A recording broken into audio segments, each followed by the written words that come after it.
Hello everyone, how are you all. नमस्ते। मैं उम्मीद कर रही हूँ कि आप सभी स्वास्थ्य, सफलता, परिवार के साथ सुख शांति के साथ, संपूर्णताओं के साथ भरपूर होंगे और खुशियों से अपना जीवन व्यतीत कर रहे होंगे, क्योंकि जहाँ खुशियां होती हैं वहाँ और खुशियां अट्रैक्ट होती हैं। आज की हमारी वीडियो का टॉपिक है गॉड। गॉड वर्ड सुनते ही हमारे मन में कुछ इमेज क्रिएट होती है। Think about that. होती है क्योंकि हम गॉड को किसी न किसी रूप में बांध लेते हैं। हम अपने अकॉर्डिंग अपने गॉड गॉडेस की इमेज क्रिएट करते हैं। हमारे ईश्वर को हमने किसी न किसी स्वरूप में कनेक्ट करके हमेशा आराधनाएं की हैं, इसीलिए हम उसी तरह से उनसे कनेक्शन में रहते हैं। आज मैं आपको इसका एक बहुत सिंपल सा एग्जाम्पल देके इसका बहुत प्रैक्टिकल एक लॉजिक समझा रही हूँ, जो कि बहुत ही इंटरेस्टिंग है। तो अब आप ध्यान दीजिए, मैं आज आपको इस वीडियो में गॉड महसूस करवाऊंगी। ईश्वर नश्वर है, ईश्वर निराकार है, ईश्वर शाश्वत सत्य है, सत्य ही शिव है, ईश्वर अनंत है, ईश्वर असीमित है। अब कहाँ ईश्वर है और ऐसी कौन कौन सी चीजें हैं जो निराकार हैं।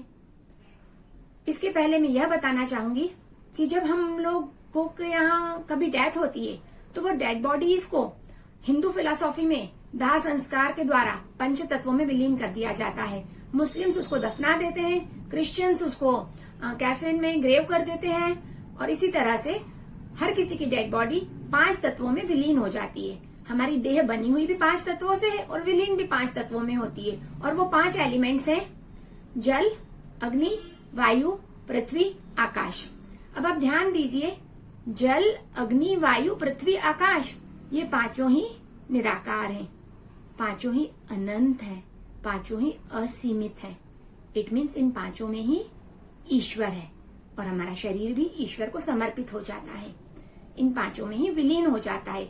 अब मैं आपको महसूस कराऊंगी कि हमारा शरीर जब तक है तो यह 5 तत्व लेकर चल रहे हैं, और जब यह शरीर हमारे काम का नहीं रहा तो भी यह 5 तत्व ही हमें ले जा रहे हैं।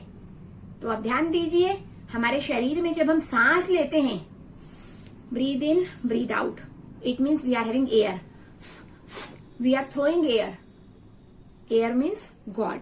Now next, water. हमारी बॉडी का 75% पोर्शन पानी से भरा हुआ है, it means God is inside us. Thereafter, third thing, fire, आग। हम सभी के अंदर उष्मा है, हम सभी को पसीना भी आता है, और हमारी बॉडी में बहुत सारे सिस्टम्स काम करते हैं, जैसे जठर अग्नि डाइजेस्टिव सिस्टम में काम करती है, reproductive system, respiratory system, nervous system, everywhere there are systems and they are working with the help of machinery, automatic machinery which is gift of God. तो हम सबके अंदर मशीन जब काम करती है, it means we are having fire, it means there is a God inside us. Now fourth, earth, पृथ्वी। पृथ्वी के बिना हमारा अस्तित्व ही नहीं है, सब काम हम पृथ्वी पर ही कर रहे हैं, जमीन पे कर रहे हैं, भू पे कर रहे हैं, धरा पे कर रहे हैं। There is God on the earth. Fifth thing, sky, आकाश। बहुत विशाल है, बहुत ह्यूज है, अनंत है, असीमित है, उसके बिना भी हमारा अस्तित्व नहीं है। तो यह 5 तत्व हमारे जिंदा रहने के लिए भी जरूरी है, और इन 5 तत्वों का हमारे साथ साथ हर पल हमारा कनेक्शन है। That's why we are able to survive. It means God is within us, along with us, everywhere around us. ईश्वर हमारे अंदर है, ईश्वर हमारे बाहर है, ईश्वर हमारे साथ है, और ईश्वर सर्वव्यापी है, चारों तरफ है, ऊपर भी है, नीचे भी है।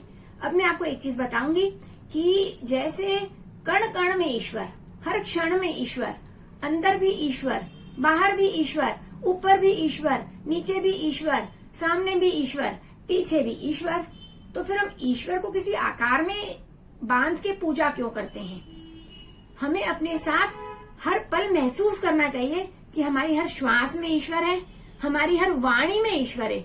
वाणी में कैसे ईश्वर है, हमारा स्वर यंत्र कैसे काम करता है, हमारी वॉइस कैसे निकलती है, अंदर फ्रिक्शन कैसे होता है कि हम बोल पाते हैं, और इस हवा के वेग में हमारी साउंड वेव्स कैसे सामने वाले के कानों तक पहुंचती है कि वो सुन पाता है। Because there is a God in air which throws our voice to the hearing sense, to the years.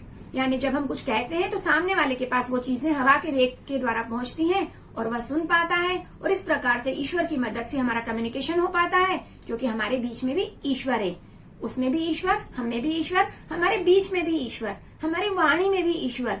अब मैं एक चीज और बताऊंगी, हमारे आंखों में भी ईश्वर है। कैसे है हमारी आंखों में? जब अग्नि ईश्वर होती है, अग्नि का तात्पर्य होता है उजाला। हमारी आंखें बंद है तो हमें अंधेरा दिख रहा है, आंखें खोली उजाला। जहां उजाला है, जहां रोशनी है, वहां ईश्वर है।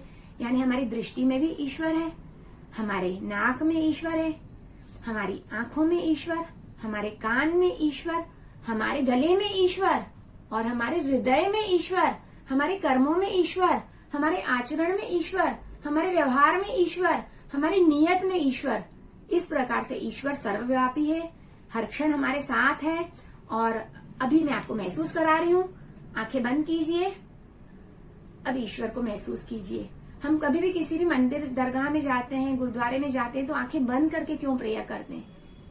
एक्चुअली तो हम अंधेरे में आ गए, परंतु हमारा वो अंधेरा सुकून वाला है, शांति वाला है, एकाग्रता वाला है और परम पिता परमात्मा की याद वाला है। तो हम बहुत आसानी से ईश्वर से कनेक्ट हो जाते हैं आंखें बंद करके।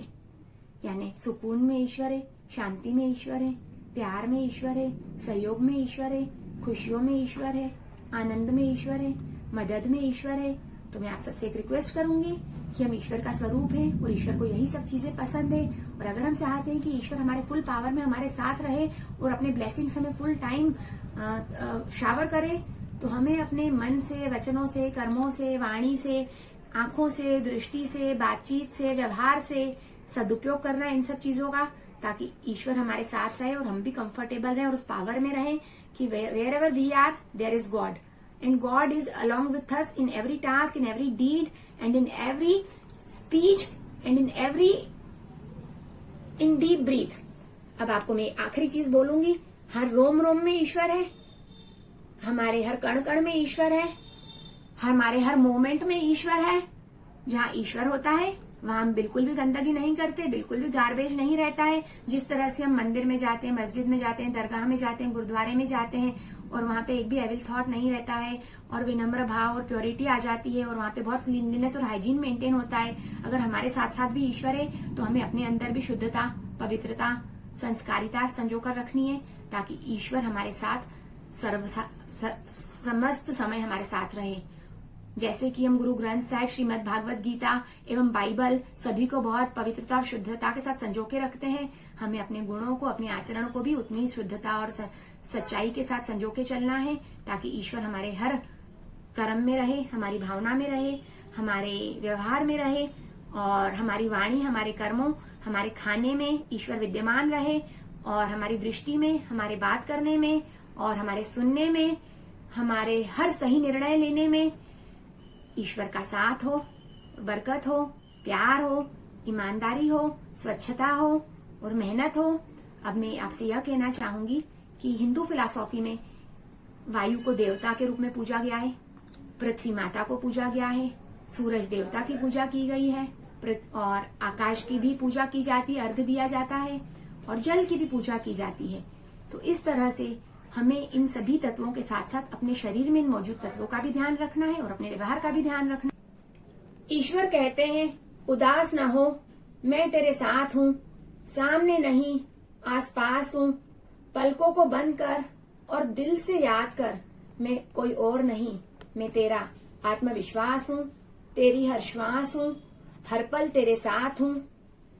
और एक चीज मैं और कहना चाहूंगी, ऐ दिल तू ना कर फिकर, बस तू कर शुक्र शुक्र शुक्र। शुक्राने में ईश्वर आ जाते हैं। तो आप सभी ऑलवेज गॉड को थैंक यू बोलते रहिए, क्योंकि ईश्वर चित्र में नहीं चरित्र में बसता है। अपने हृदय, अपने अंतर्मन, अपनी आत्मा को मंदिर बनाइए और ईश्वर को 24 घंटे महसूस कीजिए। अगर आपको यह मेरा वीडियो पसंद आया हो तो डेफिनेटली आप लाइक और कमेंट कीजिए और अपने व्यूज मुझसे शेयर कीजिए। Thank you so much for listening and watching my videos, and stay tuned to watch more and more videos with Shefali. Thank you so much.